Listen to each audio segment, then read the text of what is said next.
Bien, vamos a continuar nuestra lectura de la interpretación de los sueños. Llegamos entonces, vamos a recapitular. Capítulo número 1, la bibliografía científica sobre los problemas del sueño. Aquí es importante notar algo que puse en la descripción del video pasado, excitación sensorial interior. Problema del sueño no quiere decir patología, no quiere decir enfermedad del sueño. No, no, no, no, no. Problema del sueño o los problemas del sueño quiere decir los enigmas, las preguntas que nos podemos plantear eh, en base al fenómeno del sueño. Ajá. Entonces estamos la bibliografía científica sobre los problemas o los enigmas que nos representa el sueño. Ajá. Inciso C, estímulos y fuentes del sueño. Apartado número 3, estímulo corporal interno o orgánico. Ajá. Estamos en este momento en la página 58. Déjenme ver si estoy grabando. Sí, sí estoy grabando. Todo bien. Entonces, este capítulo dice lo siguiente. Es texto de Sigmund Freud, recordemos, del año de 1900 o publicado en el año 1900. Ahora que nos disponemos a buscar las fuentes del sueño dentro del organismo y no fuera de él, debemos recordar que casi todos nuestros órganos interiores, que en estado de salud apenas nos dan noticia de su existencia, en los estados de afección, como solemos decir, o en las enfermedades, se convierten para nosotros en fuente de sensaciones casi siempre penosas y, como tales, equiparables a aquellos excitadores externos que nos provocan dolor y sensaciones. Muy antiguas son las experiencias que llevaron a Strompel, por ejemplo, a sostener en 1877, viene una cita de Strompel: el alma alcanza en el dormir una conciencia sensitiva mucho más profunda y vasta de su corporeidad que en la vigilia, y se ve precisada a recibir y dejar que operen en ella ciertas impresiones de estímulos provenientes de partes y alteraciones de su cuerpo, de los que nada sabía en la vigilia. Ahí finaliza la cita de Strompel. Ya Aristóteles declaró muy posible que en los sueños se reparase en estados patológicos incipientes, no advertidos todavía en la vigilia, en virtud del agrandamiento de las impresiones por el sueño. Y otros autores médicos que por sus concepciones distan mucho de creer en un don profético de los sueños, han admitido ese significado del sueño, al menos en cuanto al anuncio de enfermedades. Aquí cita, entre paréntesis, y es una cita de Freud, P. M. Simon, o Simón, lo podemos latinizar, 1888. Y muchos otros autores, dice. Aquí James Strachey nos hace la nota a pie de página número 8, nota agregada en 1914. Esta nota será de Sigmund Freud entonces. Además de este uso diagnóstico de los sueños, por ejemplo en Hipócrates, es preciso tener en cuenta la importancia terapéutica que se les concedía en la antigüedad. Entre los griegos existían oráculos oníricos a los que solían recurrir los enfermos en busca de curación. El enfermo se dirigía al templo de Apolo o de Esculapio y allí lo sometían a diversas ceremonias: purificación lustral, masajes, saumerio, y así entraba en un estado de exaltación. Lo hacían acostarse entonces en el templo sobre la piel de un carnero sacrificado. Se dormía y soñaba con remedios que se le presentaban en su forma natural o en símbolos e imágenes que luego los sacerdotes interpretaban. Para más información sobre los sueños terapéuticos de los griegos, véase a Lehmann. Lehmann se escribe Lehmann, 1908. Butch Leclerc. Yo creo que estos nombres se los voy a incluir, por supuesto, en la descripción del video, para que no me detenga mucho leyéndolos. Butch Leclerc, 1979, 1982, perdón, 1879, 1882, Lerman, 1885, 1858, disculpen, y 1882. Bottinger, o Buttinger, 1795. Lloyd, 1877. Dullinger, o Dullinger, le estoy dudando porque la O tiene dos puntitos arriba, 1857. Y aquí nos dice Strachey también dentro de esta nota, se hallará un comentario sobre el valor diagnóstico de los sueños en el texto Complemento Metapsicológico a la Doctrina de los Sueños, volumen 14, página 222. Este volumen 14 es ya de la obra de Sigmund Freud. Vamos a regresar al texto principal. Parece que ni siquiera en tiempos recientes faltan ejemplos creíbles de tales rendimientos diagnósticos del sueño.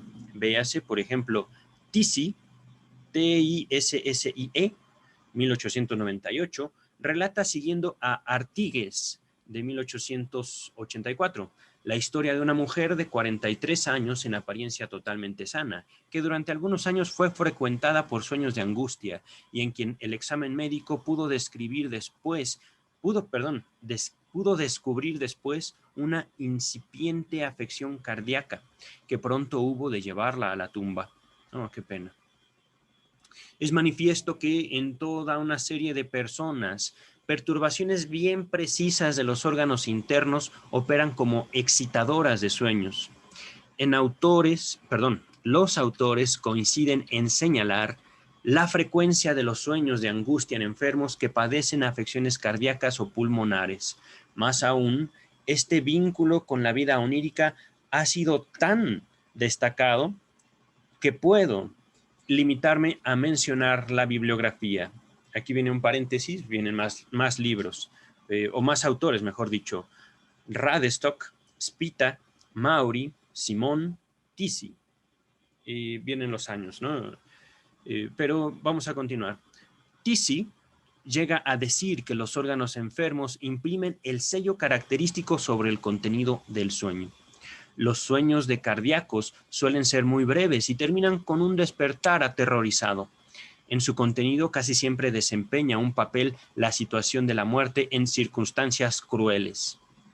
Los enfermos del pulmón sueñan con ahogos, opresiones, huidas y en número notable están expuestos a la conocida pesadilla que, por lo demás, viene un autor, Burner, o Borner, viene otra vez la O con dos puntitos arriba, no sé cómo se pronuncia.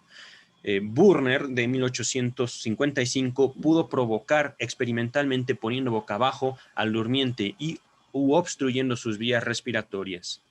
Es decir, todos estos sueños de ahogos, opresiones, huidas, pudo ser provocado experimentalmente por Burner. Continuamos. En el caso de perturbaciones digestivas de la panza, de la digestión, el sueño contiene representaciones tomadas del círculo del goce y del asco. Por último, la influencia de la excitación sexual sobre el contenido de los sueños es bien notoria en la experiencia de todos los individuos y presta el mayor apoyo a toda la doctrina de la excitación de los sueños por estímulo orgánico. Si se estudia la bibliografía sobre el sueño, tampoco puede ignorarse que algunos autores, paréntesis, es decir, como Maury en 1878 y Weygand de 1893, todos estos autores, para mayor detalle, los voy a poner en la descripción, se vieron movidos a ocuparse de los problemas oníricos por la influencia de sus propios estados patológicos ejercían sobre el contenido de los sueños. Si bien estos hechos han quedado indudablemente establecidos, el incremento en el número de fuentes del sueño que de ellos resulta no es tan importante como pudiera creerse. Ocurre que el sueño es un fenómeno que aparece en las personas sanas, quizás todas las noches. Y la enfermedad de órgano no se cuenta manifiestamente entre sus condiciones indispensables. Es decir, si bien todos soñamos, no todos nuestros sueños quieren decir que estamos enfermos. Esto es muy importante. Es notorio, como se ha ido diciendo, que a veces las enfermedades que no nos damos cuenta que tenemos desarrollan un papel en la formación de nuestros sueños, pero es también importantísimo señalar que nuestros sueños no es una manifestación de una enfermedad. Continuamos. Ahora bien, nosotros no queremos saber a qué se deben ciertos sueños particulares, sino cuáles pueden ser las fuentes de estímulo para los sueños habituales de personas normales. Pero, hete aquí, que no se requiere sino dar otro paso para tropezar con una fuente de los sueños que fluye con mayor abundancia que cualquiera de las anteriores y verdaderamente promete no secarse en ningún caso. Si está comprobado que el interior del cuerpo pasa a ser en estados patológicos o en enfermedades, esto de enfermedades lo digo yo, fuente de estímulos oníricos, es decir, fuente de estímulos del sueño, enfermedades que pasan a ser material del sueño, por decirlo de otra manera. Y si admitimos que durante el dormir el alma, apartada del mundo exterior, puede prestar mayor atención al interior del cuerpo, hay razones para suponer que los órganos no necesitan estar enfermos para provocar en el alma durmiente excitaciones que de algún modo se convierten en imágenes oníricas. Fabuloso, en serio, fabuloso. Continuamos. Lo que en vigilia percibimos oscuramente y solo en su cualidad como senestesia. Aquí viene una palabra en alemán, pero voy a continuar. A la cual, en opinión de los médicos, todos los sistemas de órganos prestan su concurso. Constituiría por la noche, cuando su influencia es más intensa y sus diversos componentes aislados están activos, la fuente más poderosa y al mismo tiempo la más habitual para la suscitación de representaciones oníricas. No restaría entonces sino investigar las reglas que siguen los estímulos de órgano al transponerse en representaciones oníricas. Llegamos con esto a la teoría sobre la génesis de los sueños preferida por todos los autores médicos. La oscuridad en que el núcleo de nuestro ser, viene una palabra en francés, el moi splanique, viene la traducción, yo esplácnico, así está escrito, esplácnico, como lo llama Tisi, 1898, se oculta a nuestra inteligencia y la oscuridad de la génesis del sueño se corresponden también una a la otra, que no se puede menos que relacionarlas. Híjole, es que esto está fabuloso, este párrafo en particular, esta porción del párrafo, estoy en la página 61. A ver. Voy a repetirlo. La oscuridad que en el núcleo de nuestro ser, elimino las palabras, digamos en francés, se oculta a nuestra inteligencia y la oscuridad de la génesis del sueño se corresponden también. ¿Qué es lo que se corresponde también? La oscuridad en el núcleo de nuestro ser, con la oscuridad de la génesis del sueño. Esto es lo que al fin y al cabo Freud relaciona en este texto histórico. La oscuridad en el núcleo de nuestro ser y la oscuridad de la génesis del sueño. Continúa el texto. La argumentación que convierte a las sensaciones vegetativas de órgano en formadoras del sueño tiene además para el médico este atractivo. Permite unificar la etiología del sueño, etiología, recordemos, origen del sueño, y la de las perturbaciones mentales, que en su manifestación muestran tantas coincidencias. En efecto, las alteraciones de la senestesia y los estímulos provenientes de los órganos internos causan también considerable importancia para la génesis de las psicosis. Es que por esto es histórico este texto, por esto es histórico. Aquí lo que Freud está tratando de empalmar, de acuerdo por supuesto a su experiencia, de acuerdo por supuesto a su conocimiento y a la amplia teoría que ha ido desarrollando, de la cual este es el punto fundacional. Recordemos, este es el texto originario del psicoanálisis, originario de una forma de ver la psique humana que ha tenido tal impacto en toda la historia de la humanidad que no puede ser eliminada por básicamente aún las mismas elaboraciones de los psicólogos o psicoanalistas que tratamos de acercarnos a esta genialidad. Pero vamos a continuar. Continuamos. Es por eso, hablando de la relación entre el sueño y las enfermedades, digamos así, mentales, la psicosis y la neurosis, por eso no es asombroso que la teoría del estímulo corporal, como fuente, por supuesto, del sueño, pueda hacerse remontar a más de un creador que la expuso de manera autónoma. Recordemos, este texto, este párrafo en particular, tan valioso, nos da cuenta, digámoslo así, del contexto en el cual Freud pudo elaborar su teoría.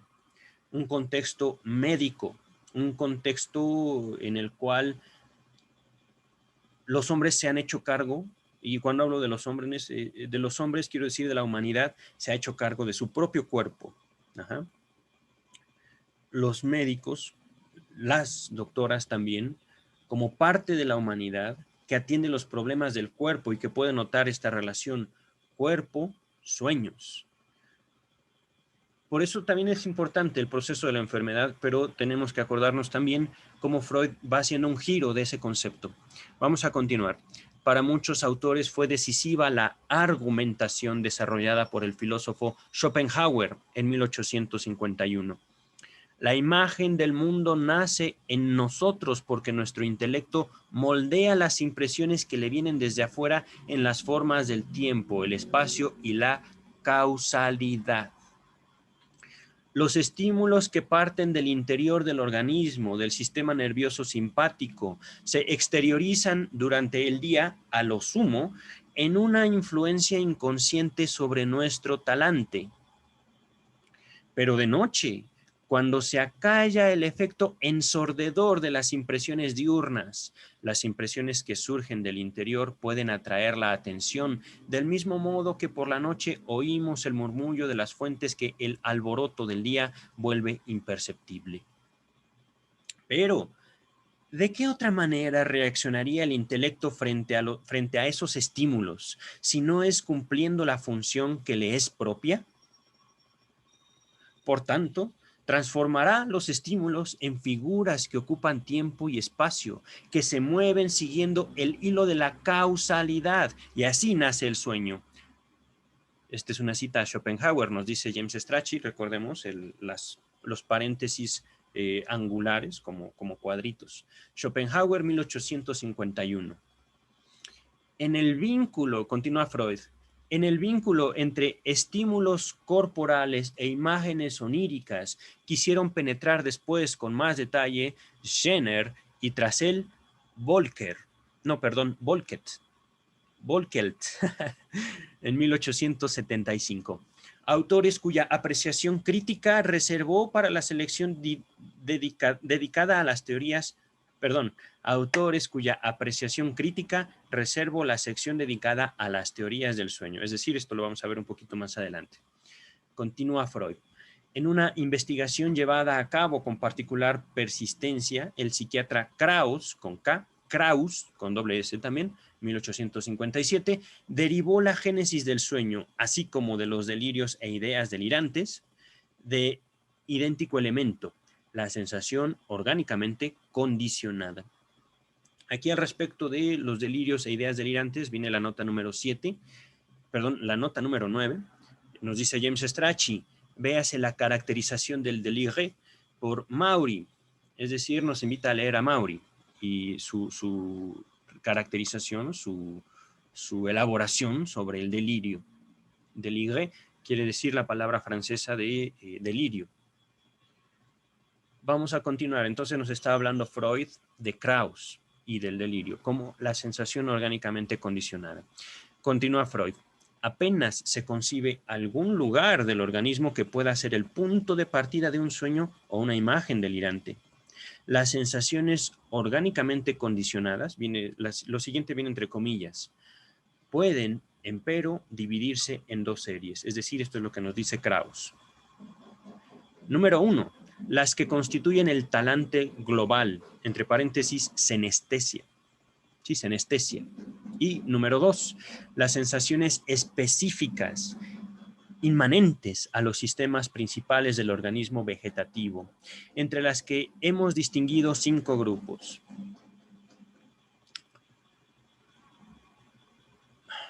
Sistemas principales del organismo vegetativo. Es la segunda vez que se menciona organismo vegetativo.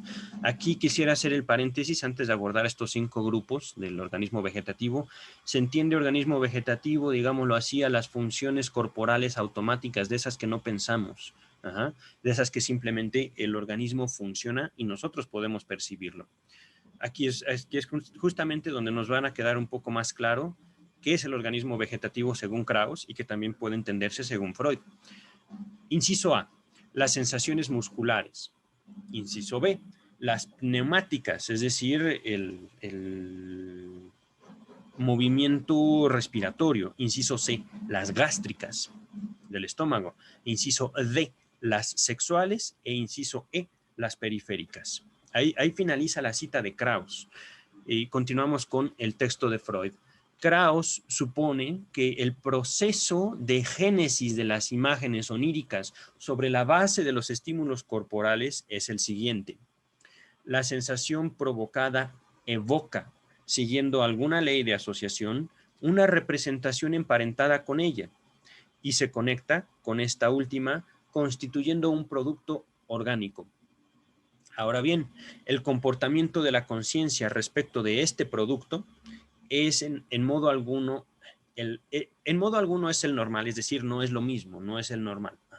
En efecto, no presta atención alguna a la sensación misma, la sensación, digamos, corporal, sino que se vuelca por entero a la representación acompañante, lo cual simultáneamente explica que la verdad de estos hechos pudiera desconocerse por tanto tiempo. Krauss designa a este proceso también con una expresión particular: la transustanciación de las sensaciones en imágenes oníricas. Aquí es de aplaudirse Krauss, la verdad, porque es como si Krauss estuviera diciendo esto y esto es el cuerpo, esto que nosotros percibimos no es lo mismo, no es lo mismo. Por eso Krauss habla de una transustanciación. Digamos, es que no puedo ponerlo en otra palabra ahorita. Transustanciación, un cambio de lo corporal a lo que podemos sentir. Vamos a continuar. Continúa el texto freudiano. La influencia de los estímulos corporales orgánicos sobre la formación de los sueños es reconocida hoy por casi todos los autores, pero la pregunta por la ley de la relación entre ambos recibe respuestas muy diversas, casi siempre oscuras indicaciones. Ahora bien, admitida la teoría del estímulo corporal, se impone una tarea precisa a la interpretación de los sueños: reconducir el contenido de un sueño hasta los estímulos orgánicos que lo causaron. Y si no quieren aceptarse las reglas de interpretación descubiertas por Schener en 1861, las más de las veces se tropezará con el hecho adverso de que la existencia de las fuentes orgánicas de estímulo es revelada exclusivamente por el contenido mismo del sueño. Sin embargo, se ha plasmado de manera bastante coincidente la interpretación de diversas formas de sueño llamadas típicas, entre comillas, porque reaparecen en muchísimas personas con un contenido del todo similar. Son los conocidos sueños de despeñarse desde lo alto, de pérdida de los dientes, de vuelo y de vergüenza por andar desnudo o mal vestido. Estos últimos sueños estarían provocados simplemente por la percepción hecha durante el dormir de que se han arrojado las cobijas o se yace descubierto. Se yace quiere decir que uno está acostado sin estar tapado. Continuamos. El sueño de caída de los dientes se reconduce a un, entre comillas, estímulo dentario, es decir, que proviene de los dientes, con lo cual no se alude forzosamente a un estado de excitación patológica de los dientes. En otras palabras, si sentimos los dientes no es que estemos enfermos de los dientes. Continuamos.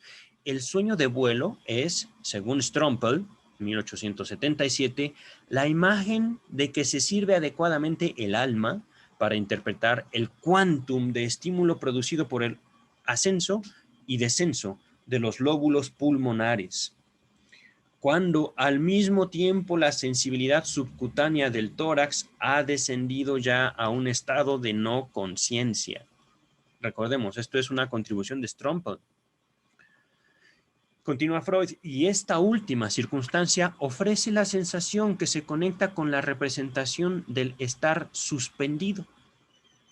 La caída desde una altura reconocería este motivo. En un momento en que la sensación de presión cutánea ha dejado de ser consciente, o bien un brazo que estaba junto al cuerpo se separa y desciende lentamente, o una pierna flexionada se estira de pronto, con lo cual la sensación de presión cutánea se vuelve de nuevo consciente. Pero ese paso a la conciencia se corporiza psíquicamente como sueño de caída. Estos plausibles intentos de explicación tienen una falla manifiesta. Sin mayor asidero, hacen penetrar en la percepción anímica o desaparecer de ella este o aquel grupo de sensaciones de órgano, y ello hasta lograr la constelación que sea favorable para la explicación buscada. Por otra parte, más adelante tendré ocasión de volver sobre los sueños típicos y su génesis. Simon, o digamos latinizándolo, Simón, que es otro investigador, ha intentado derivar de la comparación de una serie de sueños parecidos algunas reglas sobre la forma en que los estímulos de órgano determinan sus resultados oníricos. Según él, es decir, según Simon, o Simón, en 1888, cuando durante el dormir un aparato orgánico cualquiera, que normalmente participa en la expresión de un afecto, se encuentre por algún otro motivo en el estado de excitación en que aquel afecto lo pondría, las representaciones oníricas que de allí nazcan contendrán las adecuadas al afecto. Aquí quisiera poner un ejemplo. Supongamos que una persona siente enojo en el estómago. Entonces, si durante el dormir tiene un estímulo del estómago, soñará que está enojado. Por ponerles un ejemplo, ¿vale? Esto, por supuesto, hablando de las relaciones entre el afecto y el cuerpo, son totalmente infinitas. Ajá. No podemos decir que toda la gente tiene el coraje en el estómago. Muchos sí, no por eso el ejemplo es, digamos, imposible o digámoslo.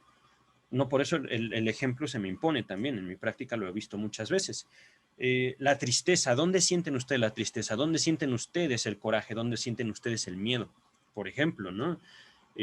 Bueno, no, dejémoslo así en el coraje porque no quiero apartarme mucho del texto. Continuamos.